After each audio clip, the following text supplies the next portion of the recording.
Avant de me remercier, je remercie la presse, la présidente de la presse. Bon, je me nomme Mérine Diop, président du comité des supporters LGBT, porte-parole du collectif des supporters du foot local. Bon, comme vous le voyez dans l'image, il y a presque tous les clubs du foot local qui sont là. Bon, en l'exception de certains clubs. Nous saluons aussi la présence de la presse sénégalaise. Bon, avant tout, nous demandons aux autorités du football sénégalais plus de considération. C'est pour cela que le collectif est né depuis 3 ans, au temps du Covid. Parce qu'on a un certain temps, il n'y avait pas les supporters, les stades sont fermés. C'est depuis ce moment qu'on a créé le collectif là pour qu'on puisse ouvrir les stades, pour les supporters puissent accéder. Depuis, le collectif est en train de faire un excellent travail, surtout côté violence dans les stades. Quand tu vois un stade de Pikine joue à Guédiawaye, il n'y a plus de violence. Quand Guédiawaye va à Pikine, il n'y a plus de violence. Quand Mbour va à Ouakam, pareil. Quand HLM va à Demba Diop, ici à HLM recevoir NGB à HLM, pareil. Il n'y a plus de violence dans les stades. La cause, pourquoi on a plus ça? Parce qu'il y a un excellent travail que le club est en train de mener. C'est pour cela qu'on demande les autorités du foot local de respecter ce collectif-là. Parce qu'il y a beaucoup de clubs qui sont là. On ne peut pas savoir si le Sénégal joue. On n'appelle pas les clubs. Mais si Ouakam joue ou Pikine joue, il y a beaucoup de support dans les stades. Mais si l'équipe nationale Sénégal joue, on dit bon, le collectif allez ce soir là-bas. Du lundi au dimanche, on est dans les stades. Mais si Sénégal joue, on dit allez ce soir là-bas, on va appeler les autres clubs. C'est ça qu'on dit, il y a une discrimination totale envers les autorités. Et pour cela, chaque fois, quand l'équipe nationale reçoit, quand l'équipe nationale sort hors du pays, Coupe d'Afrique ou Coupe du Monde, il sort des quotas, 12e gagné, on te donne le temps. Je peux nommer Casa, je peux nommer Lebougui. Casa est un club comme Pikine, comme Guédiawaye. Je n'ai rien contre eux. Je n'ai rien contre aussi AS Lebougui. C'est une équipe neutrale.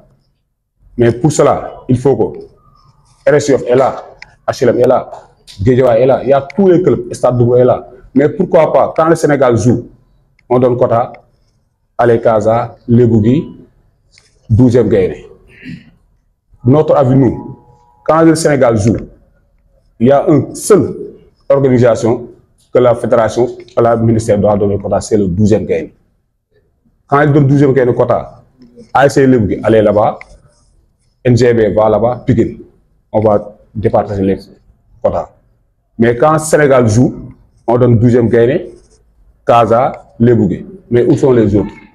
Et du lundi au dimanche, c'est nous qui occupons les stades, c'est nous qui occupons le foot local. C'est pour cela qu'on demande qu'il faut qu'il s'arrête ça. Sinon, le collectif a décidé de boycotter toutes les compétitions que la fédération organise. Parce que c'est nous les supporters. Si ça ne s'arrête pas, on va vers ça. Notre première action, c'est de faire la pointe de presse, avertir et les donner l'information. Peut-être qu'ils n'ont pas l'information, mais je demande aussi les présidents des clubs de soutenir ce collectif-là. Parce que sans les supporters, les clubs ne vont pas partir. Et sans les supporters, et sans le championnat Sénégal, le Sénégal ne participe pas à aucune compétition où la CAF ou la FIFA organise. Et on dépasse beaucoup de moyens pour jouer. Quand tu vas à Niambo ou à Casa, quand Pikine va à Casa, les supporters dépassent avec des bus. Ça demande des moyens. C'est des millions. Et ils le font pour aller supporter les équipes. Mais quand le Sénégal joue, on dit allez Pikine, allez rester dans vos fan zones, allez à Pikine, restez le Sénégal. Après, on voit les gens, on prend les gens qui sont des événementiels, on les amène, c'est eux qui supportent le Sénégal. Mais après, les clubs là qui sont dans les stades, tout le temps, les présidents qui investissent de l'argent pour qu'on puisse accepter, les présidents qui font de l'argent et les supporters qui donnent leurs moyens, qui fait tout, qui sacrifie tout pour que ce club, quand Pikine joue ici à Pikine, tu vois, le stade est plein. Pikine joue à guichet fermé. Mais pourquoi pas, quand l'équipe nationale joue, mais c'est des supporters. Les supporters ne sont pas des supporters. Les Pékins de Guédiawaye ne sont pas des supporters. Mais quand le Sénégal joue, on ne les voit pas. Parce que, pourquoi? C'est le pourquoi, c'est parce que c'est les autorités. Il faut qu'ils s'arrêtent ça. Nous sommes tous des Sénégalais, de part entière. On a problème contre Casa, ni Lebougui, ni personne. Mais il faut qu'ils s'arrêtent ça. Selon vous, pour lancer un cri du cœur, il y a une discrimination dans ces supporters, ces collectifs, plus de considération, c'est ça? Il y a une discrimination totale, plus de considération. On a lancé, bon, on a demandé une audience, le ministre des Sports, que nous félicitons nommément récemment, qui est un président de club, Lat Diop, qui est le président de Guédiawaye, qui est le ministre des Sports, qui connaît bien la situation dont les supporters vivent. Parce qu'il c'est un président de club. Donc, si par exemple, vous ne serez pas guéri, vous comprenez les compétitions. Mais si c'est nécessaire, on va le faire. Parce que c'est nous qui sommes tous les dimanches, du lundi au dimanche, à part de demain. Il y a les matchs championnat, samedi et le dimanche. Qui occupe les stades? C'est les supporters de ces clubs-là. Nous sommes tous des Sénégalais. Mais si on ne considère pas, on dit que si le Sénégal joue, allez vous rester dans vos maisons, mais on peut le faire. Si Pikine joue, on dit à Amdi, demande tous les supporters de Pikine, le collectif a pris une décision. Si on veut le faire, on peut le faire. On dit personne n'entre dans les stades. On le fait une semaine, une week-end, 2 week-ends, et ils vont voir. Mais comme nous avons beaucoup de choses, on ne peut pas aller là-bas. C'est pour cela qu'on est venu ici, pour les adresser des paroles. En commençant par le ministre, le président de la fédération, et le président de la Ligue professionnelle et le président de la Ligue amateur. Aussi, nous leur demandons aussi, après la CAN, de nous organiser des assemblées générales pour le 12e Gaïndé. Parce que le problème, nous sommes tous des Sénégalais. 12e Gaïndé, c'est le 12e Gaïndé des Sénégalais. Le président Augustin, il est élu par les clubs du football. Il y a plus de 1000 zones confort clubs qui sont élus le président Augustin Football. Le président de la Ligue professionnelle, il est élu par les clubs. Le président de la Ligue amateur, il est élu par les clubs. Mais pourquoi pas le président du 12e Gaïndé, le club? Mais pourquoi? Le pourquoi? On nous a laissé arabe. Total. Le pourquoi? Et j'ai l'habitude, mais mon comment dit, comme nous qui de dire, civil du morom civil. Nous on ne peut pas le faire avec. C'est eux les autorités, c'est eux qui doivent le faire. Exactement. Nous réclamons ce que nous revient de droit. Et nous ne reculons pas sur cette bataille. Depuis 3 ans, on en parle dans les salons, dans les bureaux, dans les marchés, dans les stades, mais ils ne nous occupent pas. C'est pour cela qu'on est venu faire un point de presse pour parler de ceci.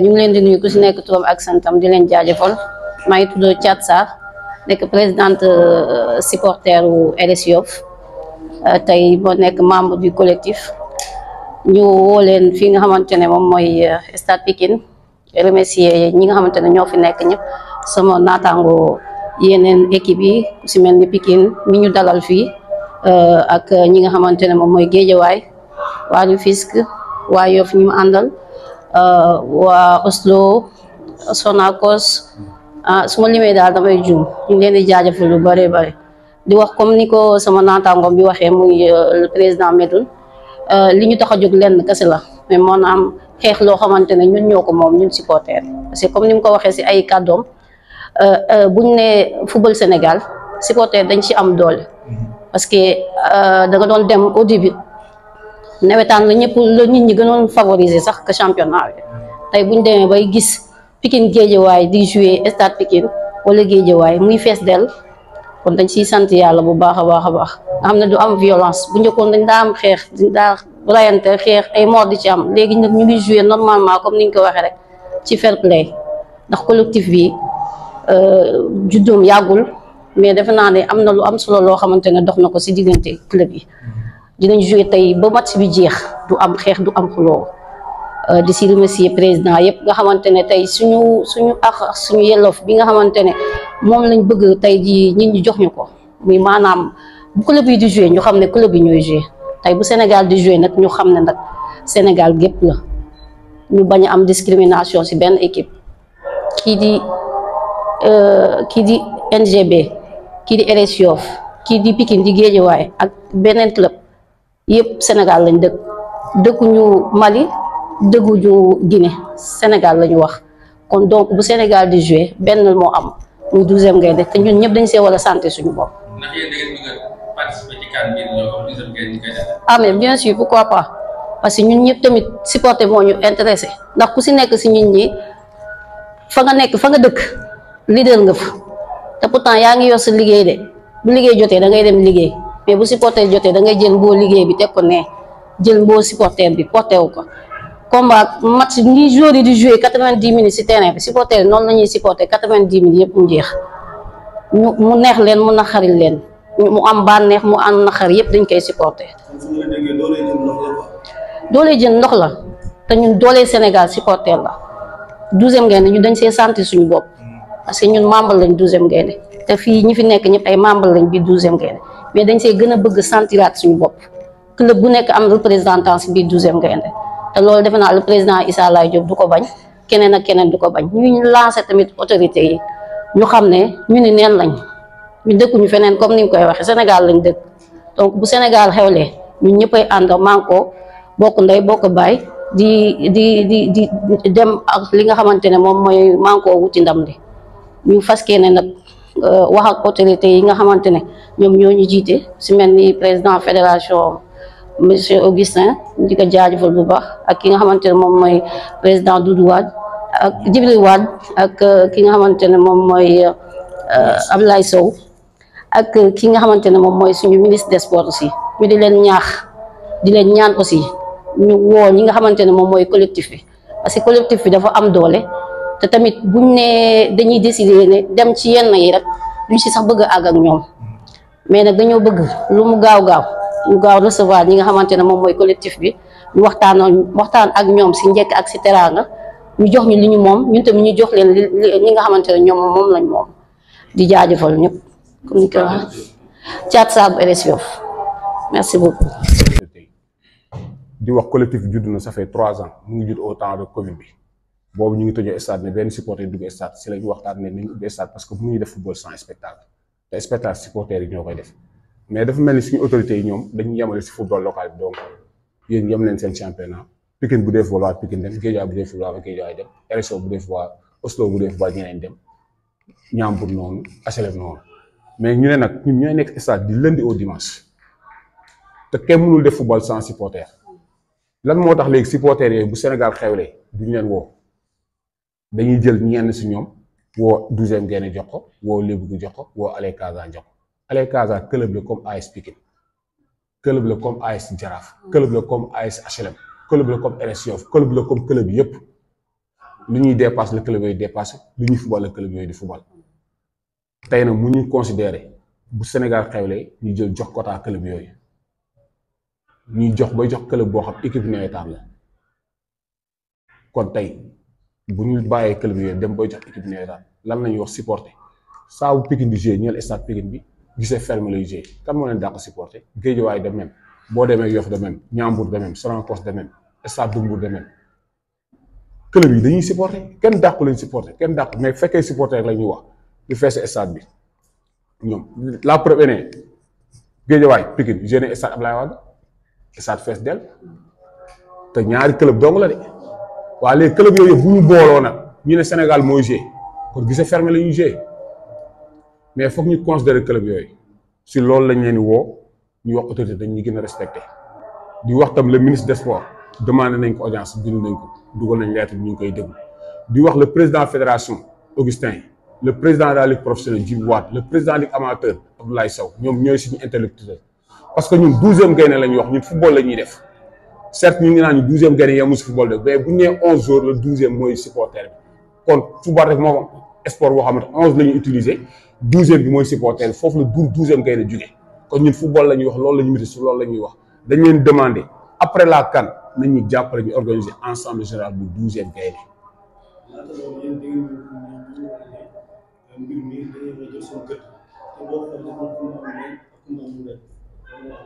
waaw mais loolu ñëpp gis nañ ko dafa am ku maamu ndey am ku maamu parce que boo xoolee lu tax Sénégal lu tax ñuy joxe quota yaa ngi dégg te benn bu ñuy joxe quota ñu jox Casa bàyyi RS Yoff wala ñu jox Pikine bàyyi Guédiawaye pourquoi loolu am na collectif boo xam nee na club yëpp a ngi si am na ñoo xam ne ñëwagul ñu ngi leen di woo ñëw si mais boo xoolee majorité club yi am doole Sénégal yëpp ñu ngi si collectif bi.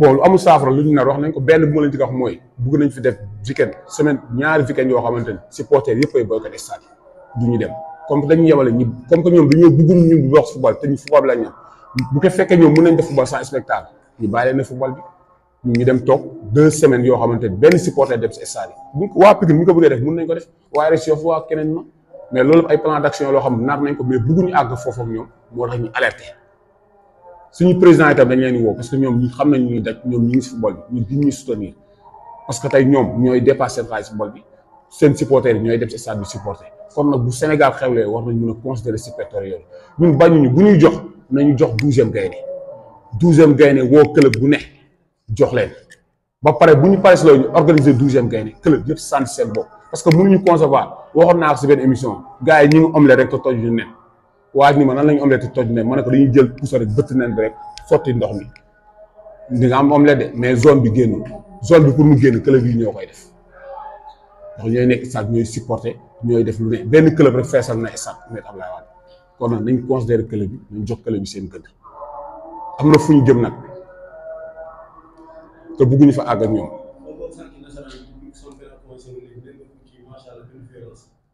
waaw mais loolu lu ko waral mooy que liggéey collectif bi tey Pikine day joué Guédiawaye Pikine joué na Guédiawaye amoon néew am ñu dee mais léegi Pikine bi joué Guédiawaye fête la da ngay am sax envie ñëw parce que dañ koy joué si jàmm joué ko si fair play joué ko si ambiance mu neex stade Pikine Guédiawaye ak stade de fees del ñu pare amul benn xeer bu sànnee stade de Mbour Wakaam joué nañ finalement may de tey stade de Mbour Wakaam moom la nit ñi yàqatee gën a seetaan parce que tey ñoom dem nañ ba am ay kii seen biir mais loolu collectif daf fay liggéey bu am solo ñu nag HLM tey du ñu dëkkandoo tey ñu HLM dañuy GFNG HLM mais du am benn problème RS Yoff noonu tey équipe bu Thiès yi da ngay gis Oslo day jouer keneen Seneps wala keneen ñoom ñëpp dëkk benn Thiès mais ñii du am benn problème loolu lañ leen di demandé suñu ak suñu yelleef loolu lañ leen di laaj parce que tey boo xoolee club yi jugee ba tey waa Sonacos ñëw nañ waa Ñambour club yi jugee fu région bu ne Mbour fu ne ñëw pour teew lii nga xam ne kon lii ñor na leen lii football dong moo ko mën dañ leen wax ñu respecté football bi ñu gën ñu considéré loolu la ñuy wax autorité yi di ko lancer message bugguñu nag am foo àgg fa ak ñoom wax dëgg yàlla football la ñuy def si football bi lañ nekk nañ ñu jox cër lu ñu moom nañ ñu ko jox demandé wu lu ñu moom laaj ñu dara loxo moom ñu ko football bi lañ nekk dañuy demandé ñu considéré supporters yi mais football bi yëpp ñu bàyyi discrimination bi bàyyi di jox ñii di bàyyi ñii balaa wéy di wéy mbuus merci.